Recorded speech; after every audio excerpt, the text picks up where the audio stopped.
आज अमर शहीद जुब्बा सहनी जी के शहादत दिवस के अवसर पर इस कार्यक्रम के संचालन कर रहे भारतीय जनता पार्टी मत्स्यजीवी प्रकोष्ठ के संयोजक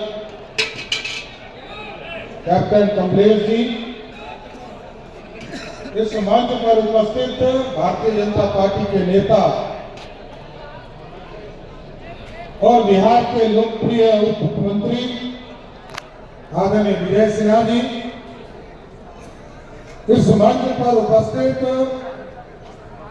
माननीय सांसद राज्यसभा सदस्य उत्तर प्रदेश से आदरणीय बाबूराम निषाद जी,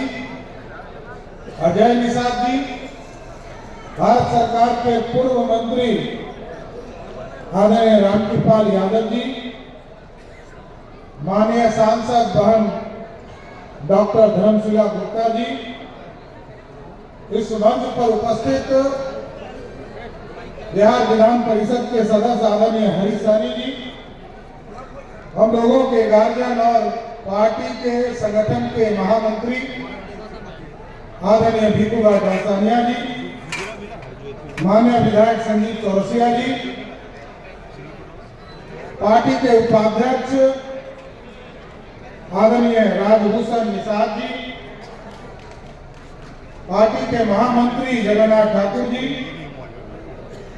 राजकुमार सहनी जी, अशोक सहनी जी, त्रिभुवन निषाद जी, सम्मानित मंच, इस मंच पर उपस्थित बहन रेणु देवी जी, बिहार की पूर्व उप मुख्यमंत्री जी, सम्मानित मंच और मंच के सामने उपस्थित तमाम भाइयों बुजुर्गों, नौजवान साथियों, छोटे छोटे बच्चों, माताएं बहनों, आज हम जिस वीर महापुरुष की याद में ये कार्यक्रम कर रहे हैं, उन्होंने भारत के लिए अपने प्राणों की आहुति दी और कभी कोई सोच नहीं सकता है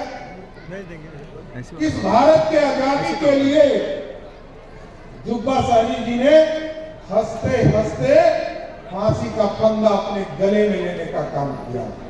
ये कोई सोच भी नहीं सकता। और आज सिर्फ कहा जाए कि अपने प्राणों की आहुति देना है तो कोई सोच नहीं सकता,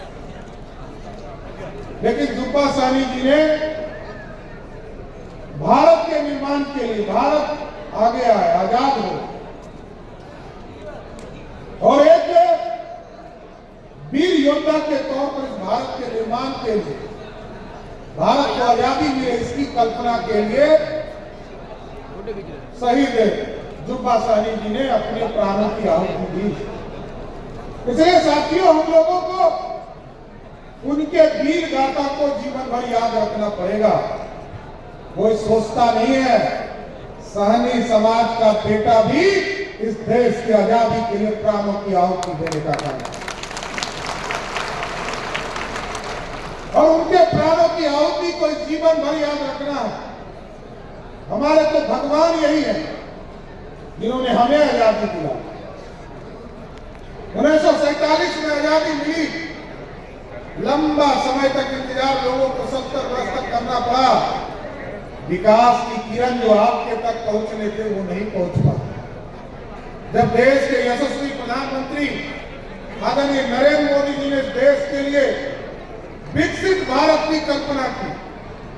विकसित बिहार की कल्पना की और एक देश श्रेष्ठ भारत बनाने का सपना देखा, तब 2014 में आपके आशीर्वाद से पूरे बिहार के लोगों ने आशीर्वाद दिया और देश के यशस्वी प्रधानमंत्री नरेंद्र मोदी जी बने। तब गरीबों का कल्याण शुरू हुआ। साथी, कोई सोचता भी नहीं था गरीबों की चिंता कौन करेगा। और आप सोचिए, एक कमिटमेंट, हम संकल्प लेते हैं।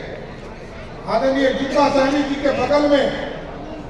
डॉक्टर श्यामा प्रसाद मुखर्जी जी का चित्र है आपके सामने। इन्होंने सपना देखा 1950 में, जो आज से 2000 वर्ष पहले पंडित चाणक्य ने देखा था, अखंड भारत का सपना। और लोग पूछते भी थे जनसंघ और भाजपा के लोगों से, नहीं चलेगा दो विधान, नहीं चलेगा दो निशान और नहीं चलेगा दो प्रधान। नारा लगाते लगाते भाजपा और जनसंघ के लोग मर गए, अपने प्राणों की आहुति दे दिया, लेकिन इस देश से 370 नहीं हटाया कांग्रेस पार्टी। लेकिन आदरणीय प्रधानमंत्री जी को धन्यवाद देता हूं, जब आपके आशीर्वाद से 2019 में फिर से प्रधानमंत्री बने तो 370 को उठाकर कचरे के ढेर में फेंकने का काम नरेंद्र मोदी की सरकार